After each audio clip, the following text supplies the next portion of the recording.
¿Cómo les va? Muy buenas noches, bienvenidos y bienvenidas. Otra vez tenemos que hablar en este inicio del programa y en este espacio de la situación climática, de lo que estamos viviendo con el clima. En estos últimos tiempos, algunos hechos como los ocurridos en Bahía Blanca, en el conurbano bonaerense la semana pasada, esta semana que está ya terminando, lo que sucedió el martes pasado en el norte santafesino, en Vera, en Calchaquí y en otros lugares, vuelve a preocuparnos y ocuparnos sobre el tema. Lo que sucedió en Buenos Aires o lo que sucedió en Vera mantuvo el mismo discurso de los funcionarios públicos, de los cuales no son responsables de esto, son fenómenos realmente inconmensurables. Ahora, te siguen diciendo, con discursos, según el parecer de este espacio periodístico, muy vacíos, o buscando explicaciones a fenómenos extraordinarios. Y entonces te dicen, no hay manera de pararlo, y dicen, llueve mucho en poco tiempo, llueve en un par de horas o en un día lo que debiera llover en toda una temporada. Y si no, mira, vamos a ver lo que el gobernador Kicillof, el gobernador de la provincia de Buenos Aires, decía hace un par de días atrás. Decir que esto fue absolutamente extraordinario. El agua que cayó fue equivalente a la que cayó en Bahía, equivalente a la que cayó en La Plata cuando fueron las grandes inundaciones. Todavía la situación crítica probablemente se extienda. Ahí está, ¿no?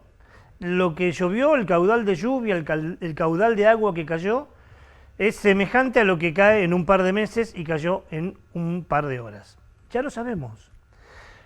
El error, siendo muy benévolos en el análisis ideológico, periodístico y semántico, el error es pensar que es extraordinario, porque lo extraordinario es lo que no sucede con frecuencia. Y estos hechos están ocurriendo cada vez con mayor frecuencia, pasan cada vez más seguido. Lo hablábamos con la doctora Gabriela Müller, para aquellos televidentes que nos ven regularmente, hace un par de programas atrás, hablábamos con la doctora Gabriela Müller. Ella es licenciada, es especialista en ciencias de la atmósfera y paleoclima y forma parte del Centro de Estudios de Variabilidad y Cambio Climático de la Universidad Nacional del Litoral, y hablábamos con ella y recordemos una parte de lo que decía. Porque el clima, digamos, siempre hubo eventos extremos, siempre han pasado, digamos, situaciones excepcionales. El problema que ahora estamos viendo en las últimas décadas es que los eventos extremos se vuelven cada vez más extremos. ¿Y eso qué quiere decir? Que aumenta la frecuencia con la que se dan, la intensidad con la que se dan y la duración del fenómeno, en muchos casos. ¿Y eso podemos decir que es crisis climática? Por supuesto, estamos en una crisis climática desde hace mucho tiempo, no es ahora los últimos tiempos. Bueno, ya está. Aunque algunos quieran negarlo, el cambio climático es una realidad. Está presente con nosotros y se manifiesta. Es como cuando estudiábamos en la facul, esto no solo es parte del conocimiento, no solo es noxiológico, es empírico. ¿Por qué? Porque parte de la experiencia.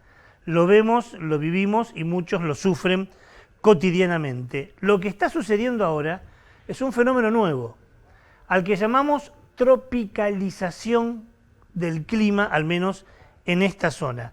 Un hecho que además se agrava en países como el nuestro, donde la mayor cantidad de habitantes residen en las ciudades. Miren, en la Argentina el 92% de toda la población vive en centros urbanos, viven en ciudades. Esto quiere decir que las ciudades se han superpoblado, y se han superpoblado generalmente para arriba, con edificios para arriba, donde los servicios no siempre se pueden brindar con calidad a los habitantes, donde la red de cloacas o de agua tienen más de un siglo con la mitad o menos de la población que hoy existen. Y entonces estas ciudades que han perdido espacios verdes, que no tienen servicios de contención, son los que más sufren estas lluvias intensas, este calor agobiante. Por eso hace tanto calor en las ciudades, por la cantidad de cemento, por la cantidad de gente, por la cantidad de aires acondicionados que tiran el calor hacia afuera, las lluvias intensas, las inundaciones. Se vive en todos lados, pero en las ciudades se vive más y también se vive en aquellos pueblos donde los campos ya no tienen poder de absorción porque el modelo de cultivo ya no lo genera y porque muchas veces existen canales clandestinos que derivan el agua a otros lados. Este cambio climático, esta tropicalización del clima, genera en nuestros entornos hechos que antes no sucedían en nuestras geografías. Por ejemplo, más tiempo de calor. Mirá el otoño que estamos viviendo. Lo que demoró en que bajen las temperaturas en otoño, ¿no? Las lluvias, las tormentas eléctricas. Uno que ya tiene 6 décadas no recuerda en Santa Fe haber tenido la tormenta eléctrica que tuvimos hace una semana o 10 días. O los vientos del martes pasado. Digo, piense usted en las series de cuando ve los países de Centroamérica donde el clima es tropical y aparecen estas tormentas eléctricas, estas ráfagas de vientos pronunciadas, estas lluvias muy abundantes en poco tiempo. Bueno, nosotros no vivimos en el trópico, sin embargo, nuestro clima se ha tropicalizado. Es más, tenemos enfermedades que antes no teníamos. La aparición del dengue o la reaparición del dengue tiene que ver con esto, con un mosquito que se banca ciertas condiciones de un clima tropical. O, por ejemplo, la aparición de un insecto que nunca estuvo en la Argentina y que hoy muchos productores de maíz están preocupados y que se conoce bajo el nombre de chicharrita de maíz y que como la langosta te come gran parte de hojas verdes, este insecto te come el maíz en muy pocos minutos. O la mariposa de 4 ojos, que es una mariposa que solo existe en países con climas tropicales y ya está presente en la Argentina. Entre estos nuevos fenómenos que trae la tropicalización del clima está estas lluvias excepcionales, como la que vivió Buenos Aires, como la que vivió Vera y como la que nos decía el otro día en nuestro programa de radio un ingeniero ambiental. Santa Fe tiene que ya prepararse porque también lo va a sufrir. Como se ha dicho ya muchas veces y lo hemos dicho aquí en el programa, el calentamiento global nos lleva indefectiblemente a fenómenos extremos, que no solo tienen que ver con el calor, obviamente, si el planeta está más caliente vamos a tener más calor, también tiene que ver con estas inclemencias como inundaciones, lluvias, tiempos de sequías. Todo esto es lo que antes se llamaba cambio climático y hoy lo llamamos como crisis, porque estamos en un momento de crisis climática. Todos son extremos y ya no son excepcionales, ocurren con mayor frecuencia. Es absolutamente veraz y comprobable que vamos a una tropicalización más profunda todavía del clima. Las temperaturas van a seguir subiendo, la humedad también va a seguir subiendo, y esto ocurre, y lo dice la ciencia, por el calentamiento de los océanos, que sabemos es un regulador climático y cada vez regula menos. Pero como estamos en épocas de posverdad y de fake news, queremos ya ir cerrando este comentario, pero con algunos datos concretos. Para que nadie diga, bueno, esto es lo que piensan la gente que hace Onda Verde. No, más allá de que lo pensemos o no lo pensemos, tiene demostraciones palpables. Si tomamos el clima de Argentina en las últimas décadas, más concretamente lo que va desde 1960 al 2020, solo en la Argentina la temperatura en esos 40 años aumentó 7 décimas, o sea, casi 1 grado de temperatura, 7 centígrados sería de temperatura. Es cierto que es menos que en otras partes del mundo donde ya superó el grado, pero 7 centígrados es un número importante en tan solo 40 años, que en la preteridad histórica es nada y en la relación numérica es mucho en cuanto al aumento. Eso hace que en la Argentina, por ejemplo, cada vez tengamos noches menos cálidas. ¿No te pasó que fuiste a Córdoba o a lugares donde antes la noche vos decías la pasaba mejor y ahora no la pasás tan bien? Porque las noches son más cálidas. ¿Por qué? Porque hay más humedad y porque las temperaturas mínimas cada vez son más altas. Eso es la demostración palpable de esta tropicalización del clima. Si tomamos un periodo más grande, el que va de 1960 a 2010, en la Argentina aumentaron también el caudal de lluvia, el caudal de agua. Lo que antes caía en meses, ahora cae toda junta en pocos días. Y eso también tiene que ver con un clima que en esta parte del mundo antes no existía. Se calcula que entre 1960 y 2021 murieron casi 1000 personas por inundaciones. Este no era un dato que se tenía en cuenta antes. Y además, en esa época, entre 1960 y 2021, casi 15 millones de personas en la Argentina se vieron afectados por las inclemencias de las inundaciones. Mire, vamos a ver este mapa que traemos para hoy y donde vamos a ver, hay dos mapas, en este mismo periodo vamos a ver, el mapa que está a la izquierda de su pantalla muestra cuántos milímetros caen en promedio en el día más lluvioso de la región en una época determinada. Pero el mapa de la derecha compara cuánto más llovió en pocos días, cuánto más llovió en el día que más llovió. O sea, en un día que llovió mucho, cuánto más llovió. Como se ve, el mapa que está a su derecha, todo está pintado de verde y que indica la cantidad de lluvia que cae en muy poco tiempo. Estos mapas, que como lo vemos, está hecho por la Tercera Comunicación Nacional de la República Argentina en una convención que se presentó en Naciones Unidas y que muestra cómo se modifica, cómo la crisis climática modifica las cantidades de lluvia en muy poco tiempo.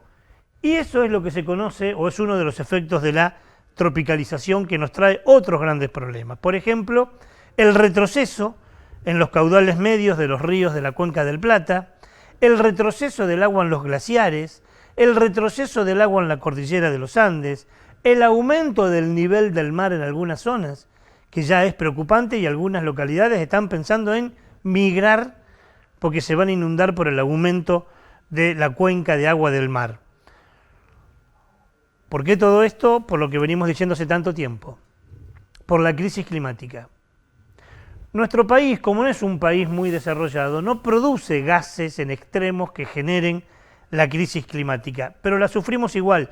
Por eso es inentendible que el gobierno nacional haya sacado a la Argentina el año pasado de la COP29, donde se iba a discutir cuánto dinero le iban a dar los países más desarrollados e industrializados a los menos industrializados como indemnización por sufrir la crisis climática. Nos fuimos. Nos fuimos por esta necedad de la crisis climática no existe, es un invento del socialismo, y ahora no vamos a recibir ese dinero para indemnizarnos. En una coyuntura muy complicada, muy compleja, en una coyuntura donde marca que si bien nosotros no somos como país responsables en la misma medida que otros de la crisis climática, sí tenemos que adaptarnos, mitigarnos y adaptarnos. Tenemos que pensar a generar, porque ya está, esto ya vive con nosotros y no va a cambiar por un tiempo grande. Tenemos que pensar, empezar a pensar cómo mitigamos esto, cómo nos preparamos para que no salga un funcionario a decirme, ¿y qué quieres? Llovió mucho en poco tiempo. Ya lo sabemos, va a seguir pasando. ¿Cómo nos preparamos frente a esto? ¿Qué alertas tempranas podemos tener? Que en muchos casos es la diferencia entre la vida y la muerte. De esta manera comenzamos nuestro programa de hoy con montones de temas, por eso la recibo a Gaby, que me va a ayudar, o la voy a ayudar yo a ella. ¿Cómo le va, Gaby? ¿Cómo le va? ¿Todo bien? Muy bien, muy bien. Decía que nos vamos a ayudar juntos para ver si le vendemos, si lo entusiasmamos, si usted se queda a acompañarnos esta hora en Onda Verde con muchos temas que, como siempre, tiene las 3 luces del semáforo, que son las 3 noticias ambientales de la semana. Así es, y bueno, la luz roja nos va a llevar a Brasil y está totalmente en sintonía con lo que estábamos hablando vos del cambio climático y de la tropicalización de alguna manera, porque en Brasil, puntualmente en la zona del Amazonas, ha entrado en un ciclo preocupante de sequías extremas e inundaciones, sequías e inundaciones. Así que esa es la luz roja que se nos prende esta semana en el semáforo. La amarilla nos va a llevar a Europa y en este caso tiene que ver con el avance en materia legislativa contra los delitos que conocemos como ecocidio. Y la luz verde tiene que ver con China. Vamos a ir al continente asiático porque cuando todo el mundo busca litio, China se encarga de crear unas biobaterías que no necesitan litio, que no necesitan minería y que, digamos, se alimentan eléctricamente a través de bacterias. Mira qué bueno. Las tres noticias de esta semana, las tres noticias ambientales. Venimos prometiéndolo, vamos a traer un informe, lo preparamos, sobre qué alimentos llegan a nuestra mesa, qué comemos cuando comemos una lechuga y un tomate. Vamos a ir viendo eso y vamos a desandar la historia del colectivo Paren de Fumigarnos, que viene desde hace más de 12 años reclamando una ley que no prohíba, regule las fumigaciones terrestres y sí prohíba las aéreas y fomente la agroecología. Como nunca fue tratada, no es que fue rechazada, nunca fue tratada por legisladores santafesinos, este año se están haciendo una junta de firmas y vamos a terminar el informe con una entrevista que le hicimos a uno de los integrantes del Paren de Fumigarnos, a Carlos Manesi, que nos va a hablar, entre otras cosas, de esta campaña de firmas. También tenemos, como todas las semanas, nuestra efeméride, ¿no es cierto? Que en este caso tiene que ver con la del 5 de junio, que es el Día Mundial del Ambiente. Efeméride, si nos convoca... Claro, y mucho. Y mucho, ¿verdad? Y tanto nos convoca que Gaby estuvo buscando también recomendados culturales, creo que es un documental hoy, ¿no? Exactamente, es un documental que tiene que ver con el tema del plástico puntualmente en la zona de Costa Rica. Como siempre hacemos en este momento del programa, mientras Gaby se prepara para presentarte la primera luz del semáforo, yo te voy anunciando cosas que estamos preparando para futuros programas. Y vamos a estar hablando con Lucas Michelú. Lucas Michelú es un abogado, es integrante de la Asociación de Abogados y Abogadas Ambientalistas, porque dos fallos muy importantes surgieron en los últimos días. Uno tiene que ver con, lo hablamos aquí en este programa, con lo que se conoce como la masacre de Punta Tombo, o Punta Tombo, que es un lugar de la Patagonia Argentina donde un empresario hizo un desmonte ilegal y abrió un camino también de manera ilegal y lo hizo pasando una retroexcavadora que trajo como la terrible consecuencia la matanza de más de 100 pingüinos de Punta Tombo, porque lo hizo además en un momento donde habían nacido algunos pingüinos y esto genera un gran problema.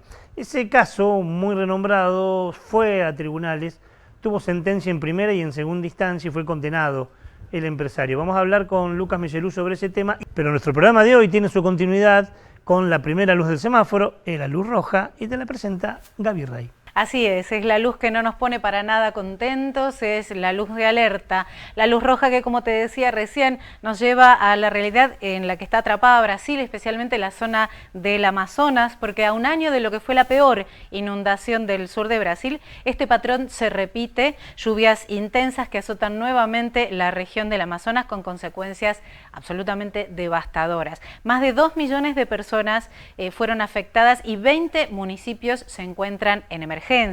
La situación se agrava con el pronóstico de más lluvias hasta junio de este año. En solo 2 años la región pasó de una sequía histórica a niveles récord de los ríos Negros, Solimões y Amazonas a calles sumergidas, cultivos arrasados y familias enteras que solo pueden desplazarse en bote. El cambio climático y la deforestación agravan este ciclo de extremos, lo que te decía, sequías e inundaciones que se alternan con más frecuencia y con más fuerza. El impacto es ambiental, económico y cultural. Los expertos alertan que reconstruir sin transformar es condenarse a repetir la tragedia. No se trata solo, entonces, de mitigar los daños, sino de repensar la relación entre desarrollo, ambiente y planificación urbana. En lo inmediato, la realidad es que las lluvias no cesan, las aguas suben y el Amazonas exige respuestas tan profundas como urgentes. De esta manera te estuvimos presentando lo que es la luz roja del programa de hoy de Onda Verde. Quédate con nosotros después de la pausa, tenemos mucha más información para compartir. No te vayas, ya volvemos con más Onda Verde. La democracia se construye desde el diálogo y la participación. Cámara de Diputados de la provincia de Santa Fe. ADUL, Asociación Docentes de la Universidad Nacional del Litoral. En la lucha por salarios dignos, jubilación móvil y una universidad democrática, pluralista, científica y al servicio del pueblo. ADUL, Pasaje Martínez, 2683. GRON, Mercado Sustentable, Dietética a granel, Verdulería orgánica, agroecológica, congelados, bicarbonato, limpieza del hogar biodegradable, Avenida Freire 2856, envíos a todo el país, por mayor y menor, Instagram, gron.sustentable. Ya fue, amiga.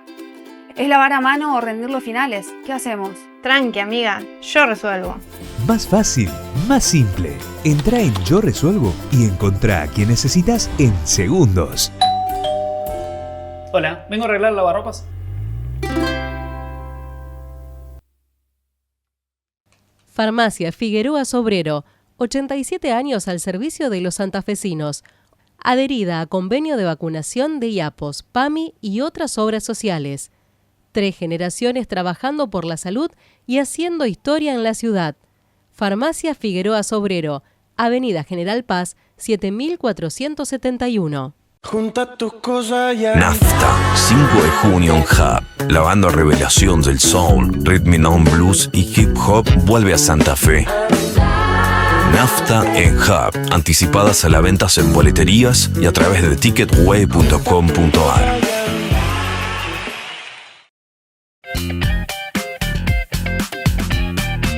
Como lo prometíamos en el sumario, tenemos una entrevista grabada, pero vamos a hacerle una introducción con este pequeño informe que preparamos para orientarnos, para encuadrarnos.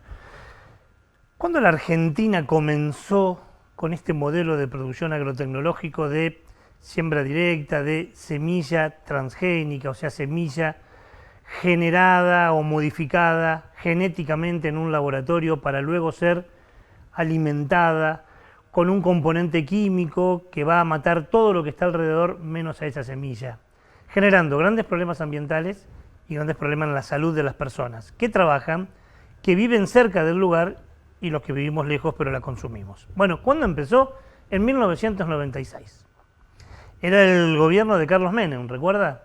Y durante ese gobierno, el secretario de Agricultura era Felipe Solá, quien autorizó la introducción de los organismos genéticamente modificados o los organismos transgénicos en la Argentina. El primero fue la soja resistente al glifosato, al Roundup, y que lo hizo sin estudios previos. No es que tomaron previamente estudios para ver si tenían algún tipo de impacto en el ambiente o en la salud.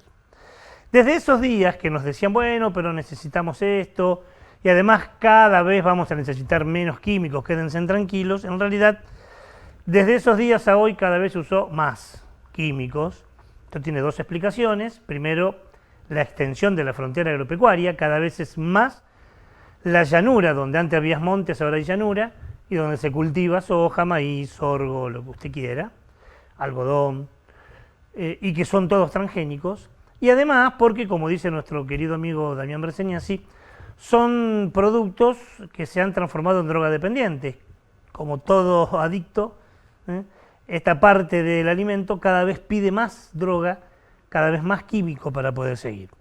Y cada vez se usa más.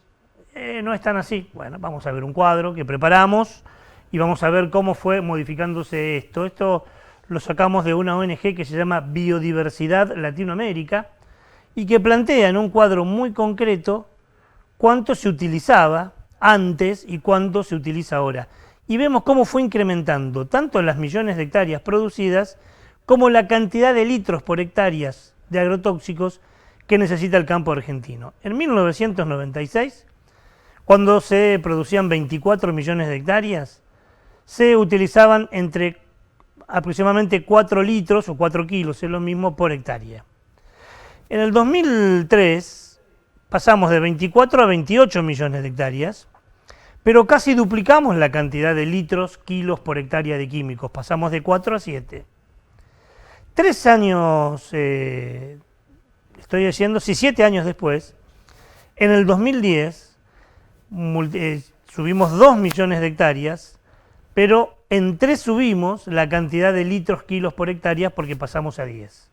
En el 2018, con 39 millones de hectáreas, ya utilizábamos 13 litros por hectárea. A ver, para que esto se pueda entender, una hectárea es una cancha de fútbol, ¿sí?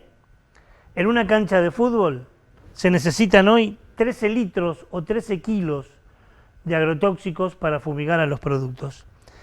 Y en el año 2030 se supone que con 43 millones de hectáreas vamos a necesitar 13 o más litros kilos de hectárea. Cada vez se utiliza más. Nos dijeron que cada vez se iba a utilizar menos y cada vez se utiliza más. Tanto es así que los últimos datos muestran que donde vivimos 12 millones de habitantes, Santa Fe, Córdoba, Entre Ríos, Buenos Aires, y para de contar un poquito de Chaco si querés, donde vivimos 12 millones de habitantes, se vierten alrededor de 600 millones de litros de veneno por campaña. Todos estamos respirando alrededor, cada uno de nosotros, entre 6 y 8 litros de veneno constantemente. Como si estos datos no sean preocupantes, le vamos a agregar que hoy en la Argentina se usan más de 100 tipos de plaguicidas distintos. De esos 100 que se utilizan, la mayoría están prohibidos en otros países. No se pueden utilizar en otros países. Y 33% de ellos son considerados cancerígenos. Miremos este cuadro también, que es muy interesante y que seguramente el tiempo no nos va a dar para que podamos leer todos, pero usted lo puede ir viendo seguramente más rápido de lo que yo lo puedo ir comentando. La ONG Naturaleza de Derechos hizo este trabajo juntando productos de comestibles de la vida cotidiana que van a nuestra mesa todos los días y los fue a analizar. Y encontró, por ejemplo, en una naranja 34 aplicaciones de veneno distintas y de esas 34 más del 60 eran cancerígenos. En una frutilla, mire que es chiquito una frutilla, En una frutilla encontraron 30 aplicaciones de veneno y más del 40 eran cancerígenos. En una manzana 30 aplicaciones de veneno, en la lechuga 28, en la mandarina 26. En la mandarina de las 26 aplicaciones de venenos, casi el 70% pueden llegar a producir cáncer. Bueno, no es alimento esto, ¿no? Esto es comida, ¿sí? La podemos ingerir. Ahora, no nos va a hacer bien seguramente, nos va a saciar el hambre, pero no nos va a hacer bien a nuestra salud. Por eso, desde hace ya 19 años, el colectivo Paren de Fumigarnos en la provincia vienen presentando proyectos. Han presentado en este último tiempo 11 proyectos para que diputados y senadores regulen esto, para que a nuestra mesa llegue alimento más saludable.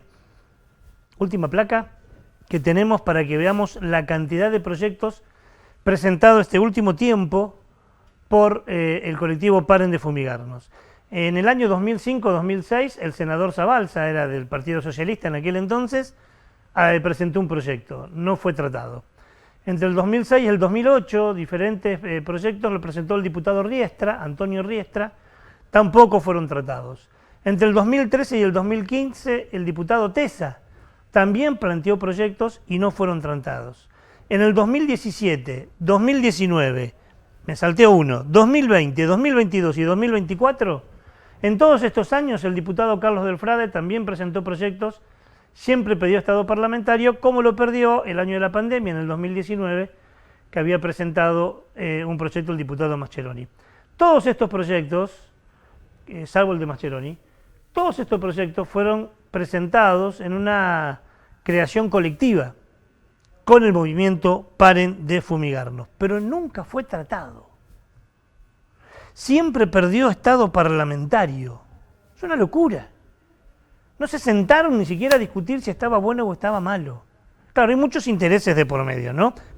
Eso es lo que nosotros pensábamos, se lo preguntamos hace muchísimo, cuando Tesa, el diputado Tesa, presentábamos los proyectos, que nos explique por qué no se trataba. Los puntos salientes son los que tienen que ver con la preservación de la vida, con la preservación de la salud de la gente de los pueblos del interior, donde hay grandes fumigaciones y también obviamente las grandes ciudades, porque de la deriva de estos productos no se salva nadie. Estamos planteando 800 metros alrededor de pueblos y ciudades de resguardo para que, y esto decimos 800 metros porque hace unos años está esta cantidad, esta medida en San Jorge a través del fallo de un juez y ha bajado sensiblemente en las enfermedades que se atribuyen a los agrotóxicos. Planteamos la suspensión o la prohibición de la fumigación aérea por la imposibilidad de controlar la deriva. Estamos planteando la necesidad de que los recipientes se entreguen los vacíos y se reciban los llenos, digamos, para que no haya esas cuestiones que son terribles, como el reciclado de estos elementos que terminan siendo nocivos también para la salud y para la salud. La prohibición de sembrar en las banquinas, la prohibición de venta libre de los agroquímicos y la necesidad de que sea por boleta triplicada. ¿Qué sé yo? Es decir, tratamos de legislar sobre todos los aspectos que hacen a este tema en función de la preservación de la salud y de la vida de los compañeros de todo el pueblo de la provincia. Dice, y el diputado ya se pedía en aquel entonces la prohibición aérea, la 800 metros, ahora se pide más, 800 metros que era el fallo de San Jorge en aquel entonces, la causa de la chiquita Ailén Peralta, que demostró a los padres que estaba enferma por las fumigaciones. Es más, por aquellos días nosotros estábamos con nuestros programas en la radio y cubrimos las movilizaciones en la Plaza Italia, que está enfrente de la legislatura, movilización muy importante de la ciudadanía. Se habían juntado 30.000 firmas pidiéndole a diputados y senadores que traten el proyecto, no lo hicieron, pero además extraviaron, curiosamente, las 30.000 firmas. ¿Por qué no lo tratan, diputado Tesa? A ver. Los senadores son territoriales, es decir, está el senador de Belgrano, está el senador de San Martín. Hay muchos intereses en relación al tema de la soja en toda esa zona. Toda la zona de la Pampa Húmeda es una zona de gran producción sojera y bueno, hay muchas presiones sobre los senadores como la hay sobre diputados, además de las presiones que tienen que ver con las grandes empresas. Es decir, Monsanto no se va a quedar cruzada de brazos, sino permitiendo que nosotros prohibamos la fumigación en sus diversas formas, o las acotemos. Van a hacer todo lo que tengan que hacer, todos los lobbies que tengan que hacer, y todavía no arrancaron con la campaña mediática. En cualquier momento empiezan con una campaña mediática donde nos hacen quedar como loquitos, que estamos queriendo destruir la provincia, destruir el país, porque como que si no hay soja no hay ninguna posibilidad de recaudación. Todo un adelantado, José, ¿no? Ya decía los mecanismos de presión que había en aquel entonces. Y las pruebas son evidentes, ¿no? Hemos perdido calidad de suelo, tenemos problemas de contaminación en el aire, en el suelo y en el agua, en las napas, las lluvias ya viene contaminada, en los pueblos fumigados las posibilidades de enfermarse desde enfermedades simples hasta cáncer o leucemia son cada vez más grandes, pero no se trata.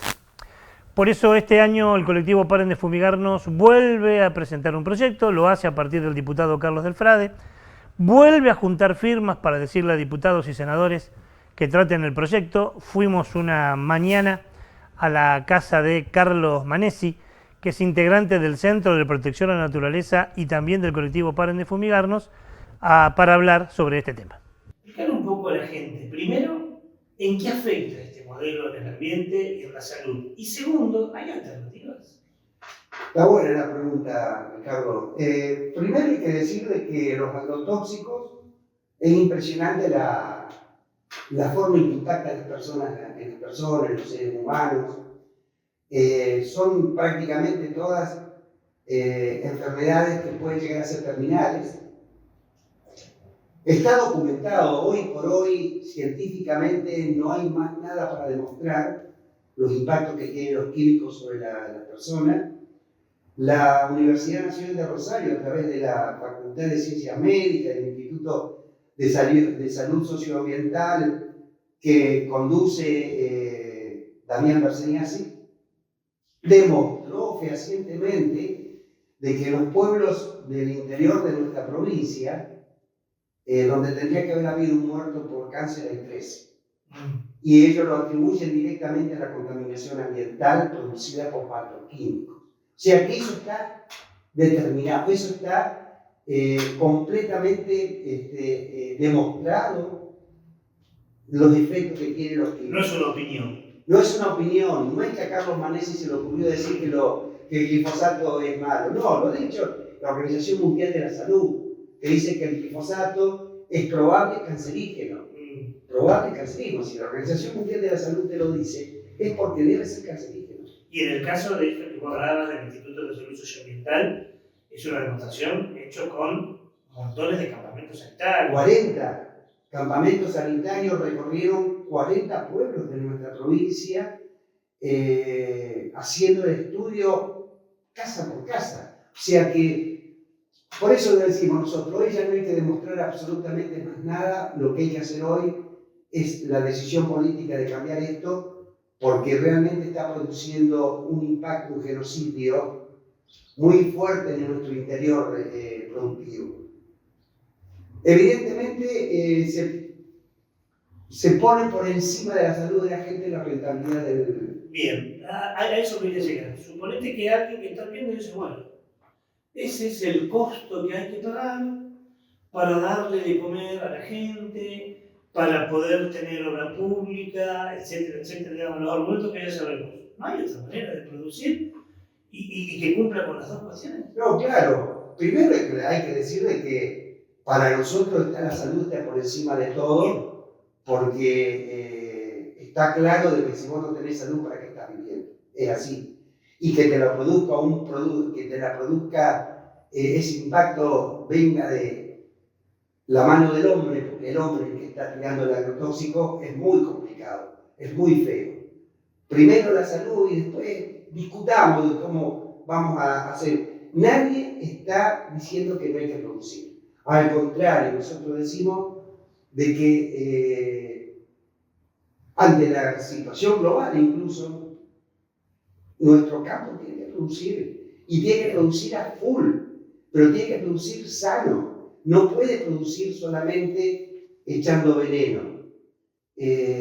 Las buenas prácticas para nosotros, las buenas prácticas son una agricultura sin veneno. Yo creo que eso es muy importante que lo vayamos interiorizando, porque es como que se ha naturalizado que la única manera de producir es con agrotóxicos. Pero hace 30 años atrás, 40 años atrás. ¿Para el productor es rentable? Pero por supuesto que es rentable, ya está demostrado. Así como está demostrado de que los agrotóxicos impactan muy fuerte en la salud de las personas, también está demostrado que hay otras formas de producir que son tan o mejor, más rentables que la actual.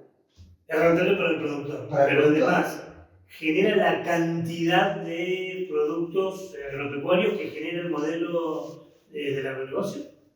Yo digo que, o sea, a ver, hoy, en 500 hectáreas de nuestra zona, una persona produce soja, con una persona. Anteriormente, que entre el modelo de la soja, en esas 500 hectáreas había como mínimo 4 tambos. 4 tambos significan como mínimo 15 a 20 familias. Estamos hablando de un universo de entre 40 y 60 personas que vivían y se mantenían y estaban en el campo trabajando en 500 hectáreas. Hoy es una sola persona. Fíjate vos la diferencia que hay. ¿Y dónde fue a parar toda esa gente? A las villas miserias o a los grandes centros urbanos. Hoy el campo está despoblado. Una de las maneras de ir cambiando de esta situación es que tengamos políticas para volver al campo a producir. Entonces, por un lado, es rentable para el productor, le genera igual o más dinero que este modelo. Por otro lado, generaría trabajo. La última pregunta que me queda es, si en este campo que el productor produce soja con este modelo saca tantos quintales o tantas toneladas, ¿sacaría la misma cantidad, igual o más, con el modelo agroecológico? Claro, ¿por qué? Porque el costo que tiene el productor hoy con el tema de los agroquímicos es muy alto. Son muy caros los agroquímicos, son todo valor dólar. y vos automáticamente dejás de utilizar agroquímicos y ahí ya tenés un colchón muy importante de dinero que antes que el productor que produce con químicos no lo tiene. Pero está comprobado que los rendimientos de las producciones agrarias que se hacen con un trabajo agroecológico es igual o superior en el tiempo a la forma que se está produciendo ahora. El multisectorial está haciendo una serie de actividades a nivel público importantes. Por ejemplo, hay una campaña de juntada de firmas donde los vecinos de los pueblos le piden a la Cámara de Diputados que trate el proyecto antes que pierda el parlamentario. Es una campaña que se está desarrollando en la mayoría de los pueblos.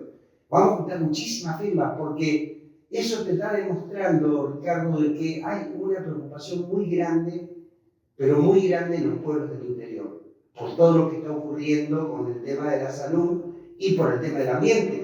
Porque no hay que olvidarse de que todo lo que está pasando hoy con el tema de las inundaciones, por ejemplo, Buenos Aires, ahora Vera, todo el norte nuestro, es producto de esta forma de producción. No nos queda ya duda de eso. Entonces hay mucha preocupación, vamos a juntar muchísimas firmas.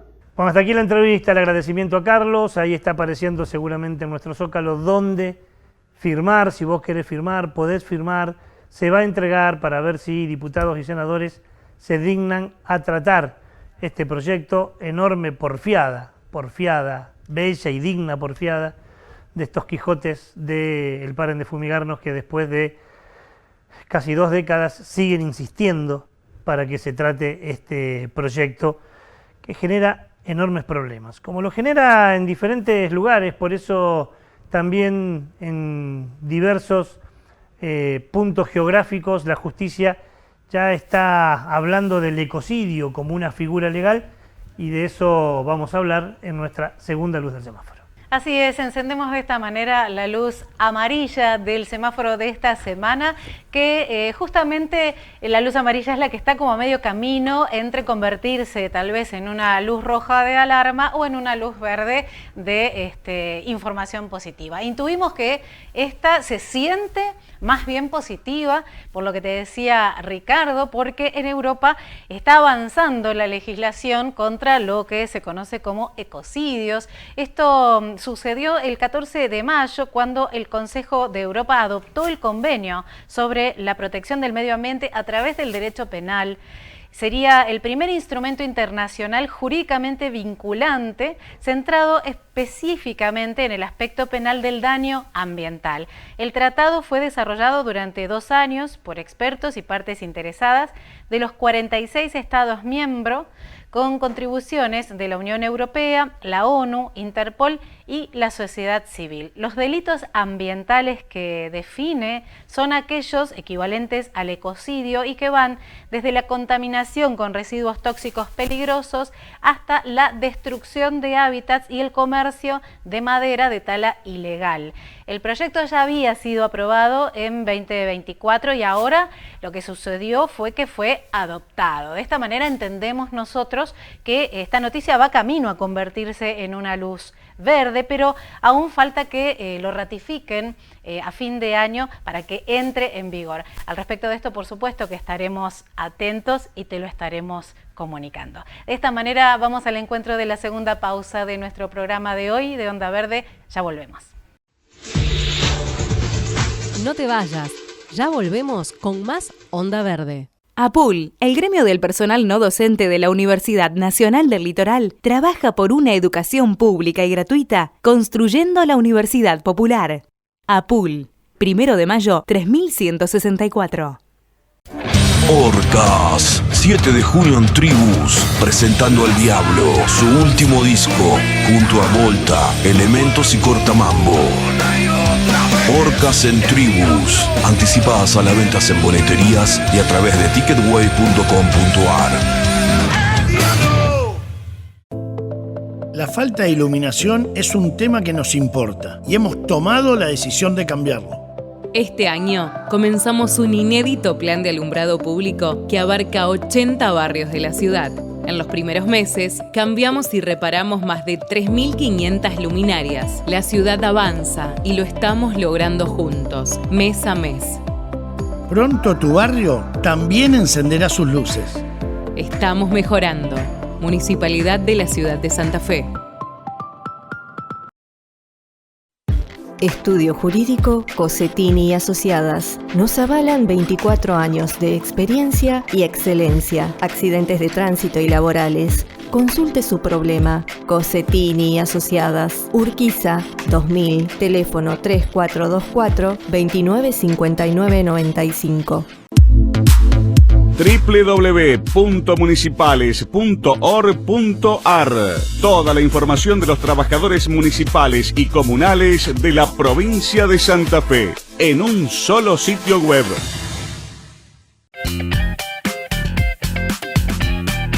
Muy bien, y le damos la bienvenida ahora a todos ustedes al tercer bloque de este programa de Onda Verde, en el que encendemos la tercera luz de nuestro semáforo, que es la buena noticia de la semana. Y en este caso tiene que ver con una creación que han desarrollado en China, que echa por tierra o deja de necesitar para generar energía tanto la minería como la posibilidad de contaminación ambiental. ¿Por qué te digo esto? Porque bueno, mientras en el mundo se busca cada vez más litio, los investigadores en China han logrado hacerlo absolutamente innecesario, con el desarrollo de lo que se denomina biobatería, que genera energía a partir de microorganismos vivos. Un grupo de ingenieros chinos encontró una solución que no requiere, como te decía, ni minería ni procesos contaminantes, porque solo necesita bacterias. Se trata de microorganismos electroactivos, es decir, que producen electricidad.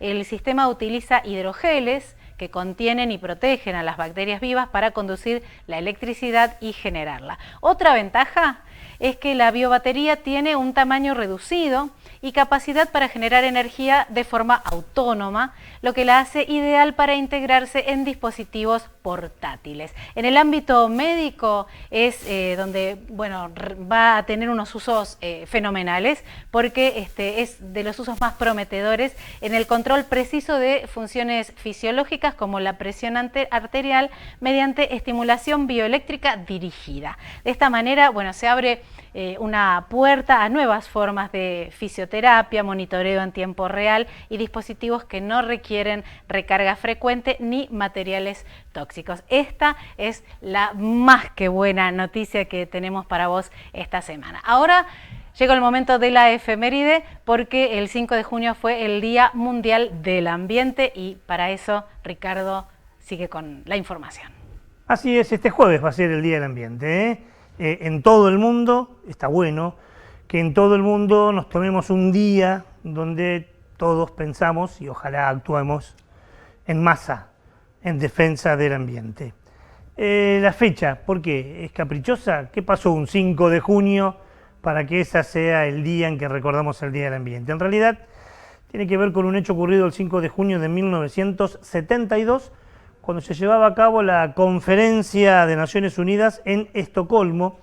Dicen los memoriosos que fue la primera vez que se habló de ambiente o de cuidado del ambiente, la primera vez que aparece la preocupación por qué estamos haciendo con nuestro entorno, fue en esa conferencia de 1972, un 5 de junio.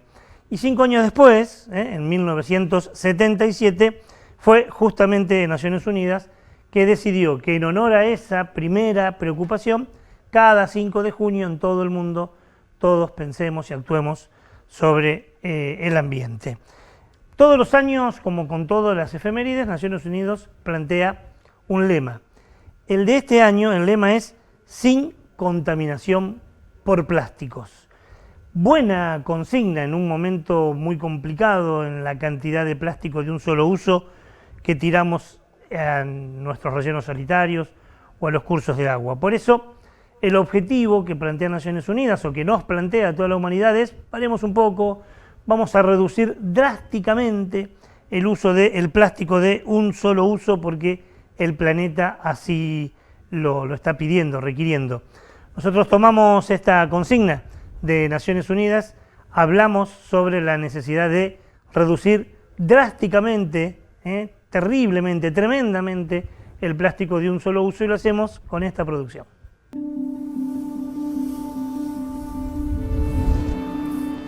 El Día Mundial del Medio Ambiente se celebra todos los años el 5 de junio.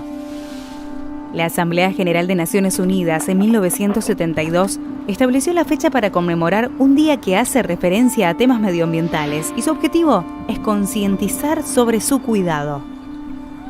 ¿Sabías que?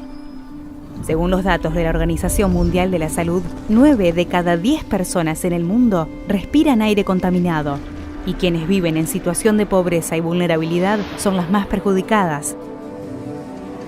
Cada año, 13 millones de hectáreas de bosque desaparecen. En la actualidad, la temperatura media mundial es casi 1 grado superior a la que había a fines del siglo XIX. Un par de datos que no hacen más que confirmar la urgente obligación que tenemos, todos, de cuidar el medio ambiente. Es fundamental tener un planeta sano para tener un futuro que sea próspero y pacífico. Todos debemos contribuir a proteger nuestro único hogar. Pero quizás sea difícil saber qué hacer o por dónde empezar. Por eso, en el Día Mundial del Medio Ambiente, desde Onda Verde tenemos un único pedido. Eliminemos entre todos la contaminación. Comencemos por el plástico.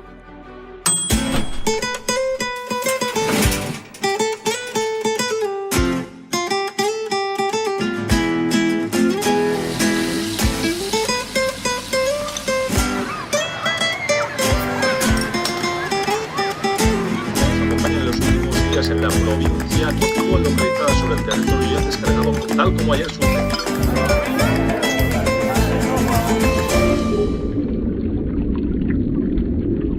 Nuestro planeta está inundado de residuos plásticos nocivos. Cada año acaban en los océanos más de 8 millones de toneladas. Ya hay más microplásticos en los mares que estrellas en nuestra galaxia. Desde el Ártico a la Antártida no queda ningún lugar intacto. Si se mantiene la tendencia actual, en 2050, en solo 30 años, nuestros océanos tendrán más plásticos que peces. El mensaje en este Día Mundial del Medio Ambiente es simple. Rechazá el plástico descartable. Si no podés, reusalo. Reciclá, reutilizá y reducí. Consumí de forma responsable. Desde Onda Verde, los convocamos a aplicar estas normas a nuestra vida diaria y estaremos contribuyendo a luchar contra la destrucción de nuestra casa común. Juntos podemos trazar el camino hacia un planeta más limpio.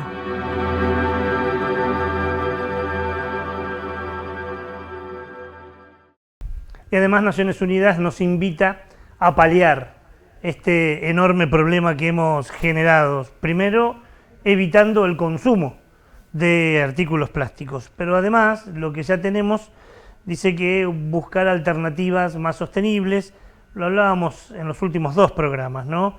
La reducción del uso es fundamental y en el mientras tanto prácticas de reciclaje, reutilización son por demás de importantes. 5 de junio, Día del Ambiente, el lema de este año es reducir drásticamente el consumo de plástico de un solo uso. Y como lo hacemos siempre, queremos seguir pensando sobre este tema, tenemos nuestro recomendado cultural. Así es, y el recomendado cultural, para que tenga un efecto visual, decidimos que sea un documental, y un documental que lleva un nombre, bueno, sumamente sugestivo, y es Isla de Plástico.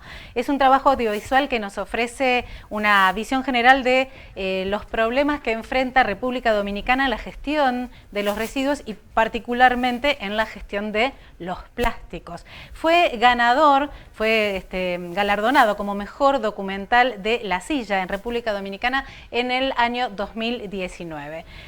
Sus productores, Gilberto Morillo, Nashla Bogaert y David Mahler, con la dirección de José María Cabral. Este documental se inspira en la ola de plástico que afectó la costa de Santo Domingo en julio del año 2018 y que se convirtió en noticia de los principales medios de comunicación de todo el mundo.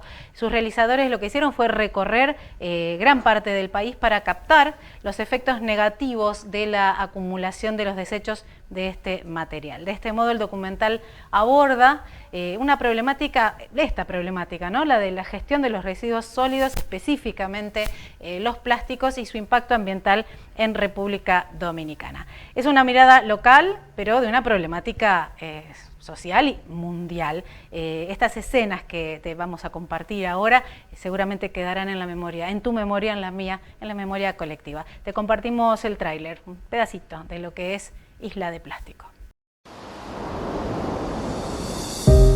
Hemos estado respirando humo durante varios días, y aunque nunca he sido una persona con gran preocupación ecológica, recientemente me ha surgido una gran inquietud.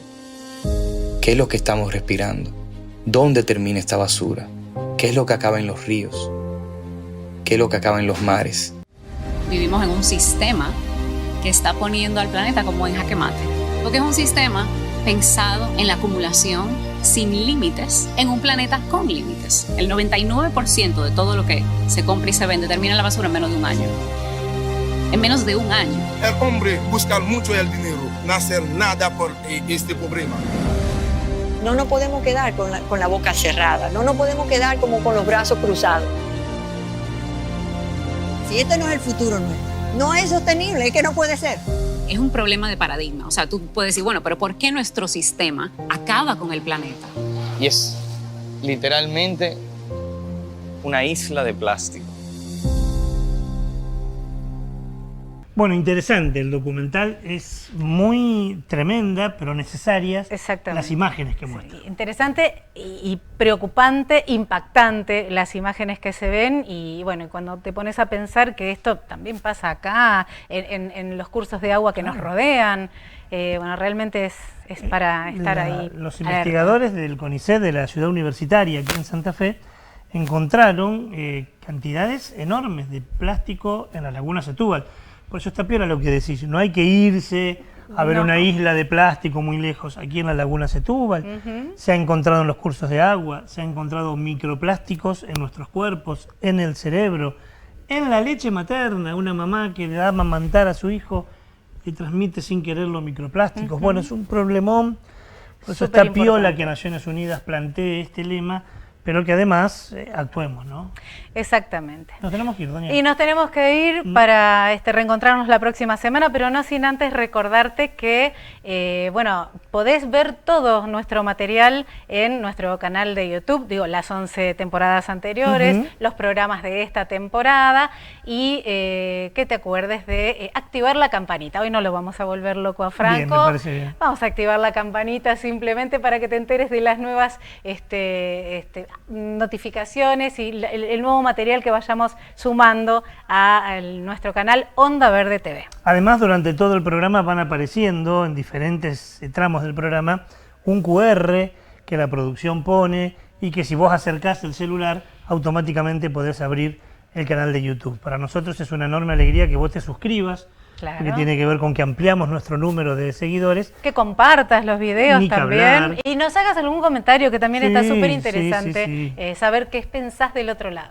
Inclusive esto que dice Gaby de activar la campanita es para que te llegue la notificación todos los lunes cuando subimos el programa, ya lo puedas ver. Y además comunicarte con nosotros con todas nuestras redes sociales, aquí las estás viendo, para que puedas enviarnos, ya no se usa tanto, pero correos electrónicos, Facebook, Twitter, Instagram, lo que sea, ahí están nuestras redes sociales. Que estemos ahí en comunicación directa. ¿Nos vamos? Nos vamos hasta la semana próxima. Reencontramos? El próximo domingo, por supuesto, aquí en el aire de Veo.